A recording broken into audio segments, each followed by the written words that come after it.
Chers tous, bonjour Cash. En ce mercredi 4 décembre 2024, je fais mon sport quotidien sous cette fine pluie. Je vous ai dit, le sport c'est la santé. Le dossier MCTT. MCTT, ancien Jetma, ancien Ecotrans. Une entreprise établie du côté du port d'Ovendo. Tribunal de commerce de Libreville, c'est ici. Tribunal du travail de Libreville, c'est ici. Évidemment, ils sont en location, ils sont là. La cité administrative Émeraude, les projets initiés par les militaires au pouvoir depuis le 30 août, le coup de libération, c'est de loger l'administration gabonaise pour qu'elle ne soit plus SDF.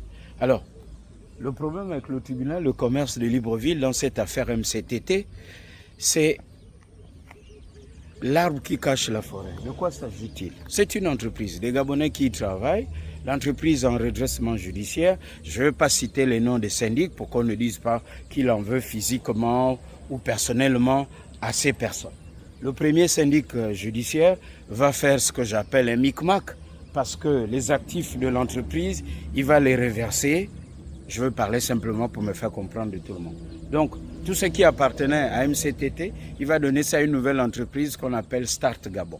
En réalité, Start Gabon, je vous l'ai déjà expliqué, et ceux qui me suivaient depuis 2018-2019, avant la censure sur Gabon Télévision, je l'avais déjà expliqué, ce sont les anciens dirigeants de MCTT qui vont faire leur magouille et créer une nouvelle entreprise. Ils vont désigner le chauffeur du défunt DG qui était là, parce que l'ancien DG est décédé.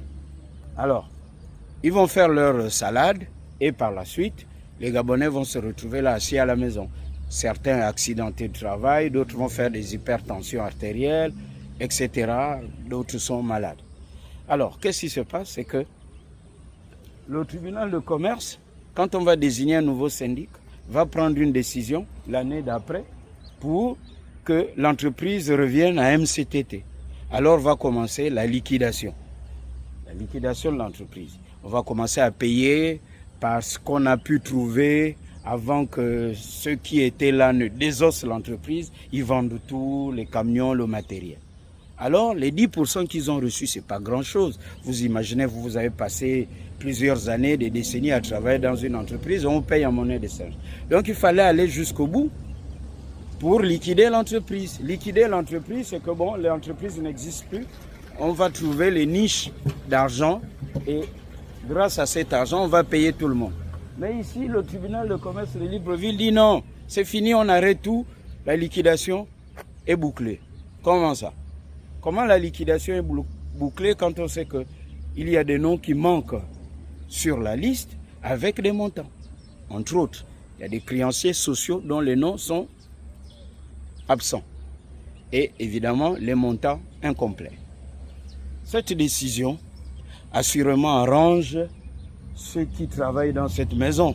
La précipitation avec laquelle on vient liquider sans convoquer tout le monde.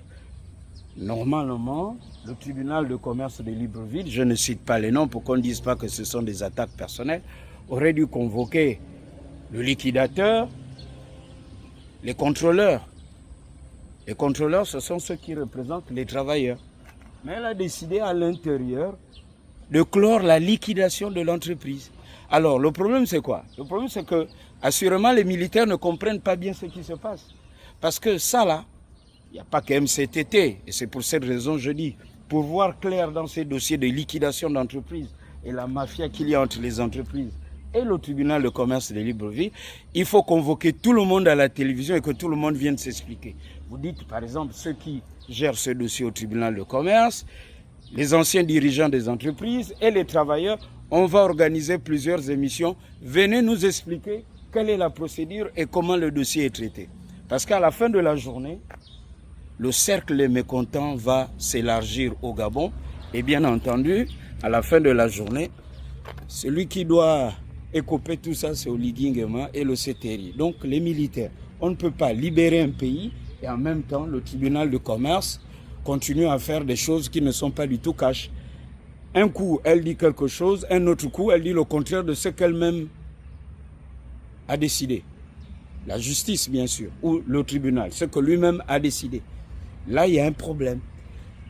dans le principe sacro-saint de la continuité de l'administration, les décisions prises au tribunal de commerce de Libreville ne doivent souffrir d'aucune ambiguïté.